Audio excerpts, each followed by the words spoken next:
Statue of યુનિટીના મુખ્ય માર્ગ પર આરએનબી વિભાગની ઘોર બેદરકારી. પ્રમુખ સ્વામી હોસ્પિટલ પાસે જીવલેણ ખાડો.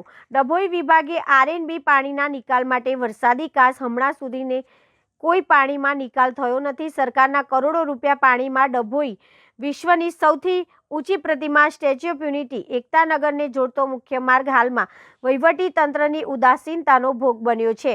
ડભોઈ નગરપાલિકાની હદમાંથી પસાર થતા હાઈવે પર માર્ગ અને મકાન વિભાગ સ્ટેટ દ્વારા બનાવવામાં આવેલી વરસાદી કાસ મુસાફરો અને સ્થાનિકો માટે આશીર્વાદને બદલે આફત સમાન બની ગઈ છે.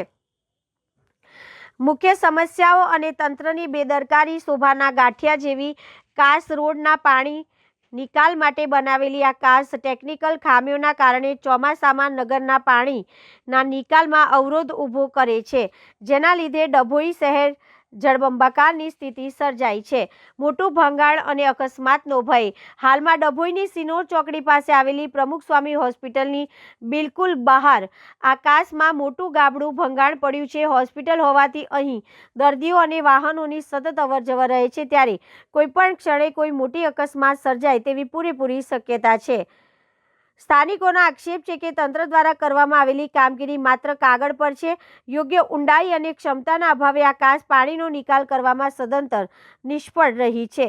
તંત્ર કોઈ મોટી જાનહાનિની રાહ જોઈ રહ્યું હોય એમ લાગી રહ્યું છે. આ કાસનું તાત્કાલિક રિપેરિંગ કરવામાં આવે અને નવેસરથી ઊંડાઈ વધારીને એવી રીતે બનાવવામાં આવે કે જેથી ડભોઈ નગરપાલિકાના વિસ્તારના પાણીનો પણ નિકાલ થઈ શકે. તંત્ર જાગશે ખરું? એક બાજુ સરકાર પ્રવાસન ધામ વિકસાવવા કરોડોનો ખર્ચ કરે છે, ત્યારે બીજી તરફ તેના મુખ્ય માર્ગ પર જ આવી ગંભીર બેદરકારી તંત્રની કામગીરી સામે મોટા સવાલિયા નિશાન ઊભા કરે છે.